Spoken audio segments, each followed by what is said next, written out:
que temos em ter um dirigente como o Nuno Melo e um cabeça de lista às eleições europeias como o Nuno Melo. Contarás com todos, seguramente, e seguramente com o grupo parlamentar. Mas dizia eu, não era isto que vos queria dizer. Eu queria falar para o país. E queria, a propósito deste anúncio, a propósito do Nuno Melo, fazer uma pergunta muito simples, que os deve guiar durante todo este período até ao dia das eleições europeias, mas sobretudo no domingo, no dia das eleições europeias. Vale mais um eurodeputado, um voto como o Nuno Melo, ou um voto em partidos que têm 5, 6, 7 deputados e ninguém sequer sabe o nome deles?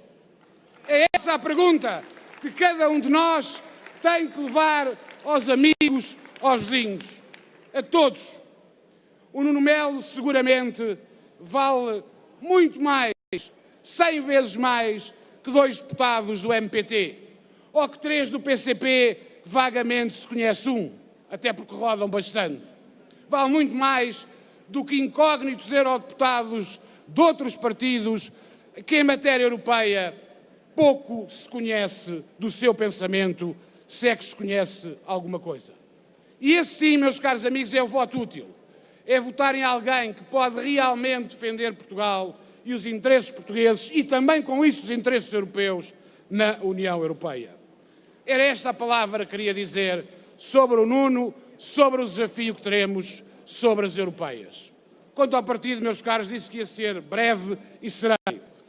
Queria partilhar ideias sobre 3 tópicos convosco. O caminho que devemos seguir, como fazê-lo e de que forma devemos fazê-lo. Esta é a mais fácil. De que forma devemos fazê-lo? Claramente coesos, claramente unidos, meu caro Filipe Lobo Dávila. Claramente a discutir mais o país, menos nós próprios. Claramente com tolerância, com capacidade de aceitar a divergência, com abertura a todos e para todos. Isso serve, evidentemente, não só para quem se opõe, eu diria até, sobretudo, para quem dirige. E isso é uma responsabilidade de liderança que, seguramente, estou certo, a Assunção continuará a ter. Depois, também, como fazê-lo. Eu diria aí, não há muito que inventar. É fazê-lo continuando o caminho, com convicção nas propostas, ambição nos resultados, conscientes seguramente de onde partimos, mas com capacidade de unir, com capacidade, como fazemos no grupo parlamentar, de chamar gente fora para trazer o seu talento, a sua competência, a sua experiência. É assim que fizemos várias propostas, cuja verdadeira autoria, e temos orgulho nisso, é do Gabinete de Estudos dirigido pelo Diogo Feio, ou pela JP, onde o Francisco muitas vezes fez muitas propostas ao grupo parlamentar e que tivemos muita honra em apresentá-las. E nesse sentido, o meu caro Francisco ainda traz da convicção, e não tem os dotes adivinhatórios do Adolfo. Posso dizer uma coisa, eu estou convencido que nas próximas eleições iremos juridicamente fazer aquilo que, de certa forma, e em nome da JP, tu na prática já és. Mais um deputado do CDS-PP que apresenta propostas, traz ideias e que fala com todo o grupo parlamentar. Quanto ao caminho, meus caros, brevíssimas notas, porque para mim parece-me claro e já foi aqui dito. Não nos enganemos no adversário. O adversário é o PS. Este PS, o PS da Dr. António Costa. Não por sectarismo, mas porque o PS de António Costa assim o escolheu. Porque o PS de António Costa radicalizou-se. Boa viagem e, como aqui o Adolfo disse muito bem, se quiser acordes e libertar-se da extrema-esquerda, que chama alguém que não o CDS. Devemos ser claros nisso, devemos representar um setor que é maior que muita gente pensa, que é a direita democrática em Portugal. Seja ela democrata cristã, seja ela liberal, seja ela conservadora, seja ela apenas direita. Deve ter um partido que representa sem vergonha os valores da direita portuguesa.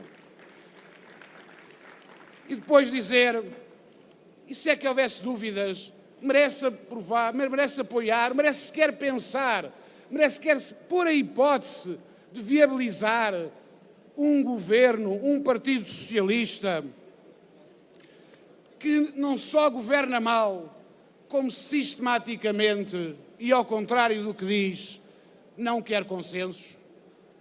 Trago-vos aqui alguns números, agora que tanto se falam de entendimentos. Números relativos a dia 1 de março. O Governo apresentou ao Parlamento, até ao dia 1 de março, 130 propostas de lei.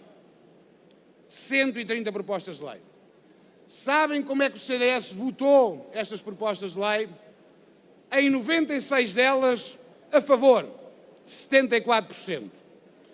Em 14 delas, apenas 11% contra. Sabem o que é que isto quer dizer? Quer dizer que o CDS não precisa de aprovar entendimentos nem consensos.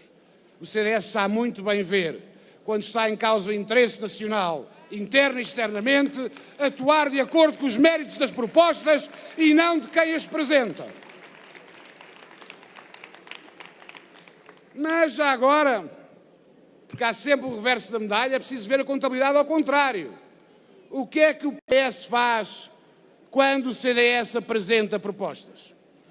O CDS, já foi aqui dito pela Assunção, apresentou 90 propostas do Orçamento de Estado. Meia dúzia delas o PS plagiou, mas até aquelas que plagiou teve o tupete de votar contra o seu próprio plágio.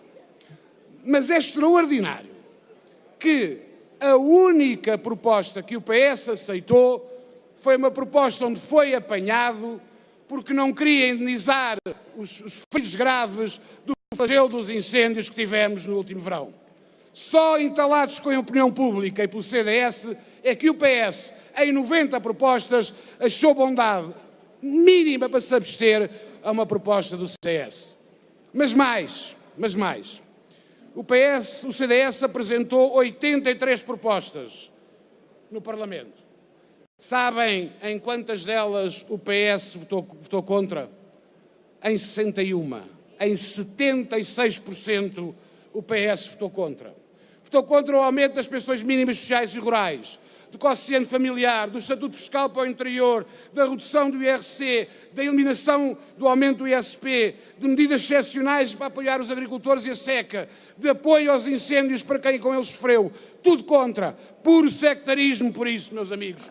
Não nos enganemos. Não vamos dar a mão em que entre o interesse nacional e o interesse do partido e do seu poder, escolhe sempre o interesse do partido e do seu poder, e ao contrário do que os outros fazem como nós. E por isso, dizer-te, Nuno, farás seguramente a diferença. Tu não és daqueles que, como António Costa, como tu bem lembraste, dizia que ia falar grosso na Europa e hoje fala fininho. Ou como Mário Centeno, que ia mudar toda uma política europeia e hoje é uma espécie de Dijsselbloem sorridente que tem duas partners em Jerónimo de Sousa e Catarina Martins. Teremos seguramente grandes resultados. Teremos seguramente grandes desafios. E por isso, meus caros, cairá seguramente pela nossa oposição, sobretudo pela nossa oposição, cair a máscara a esta maioria. E com a máscara cairá o poder. Vamos trabalhar, vamos ser. Viva o CDS, viva sempre Portugal. Muito obrigado.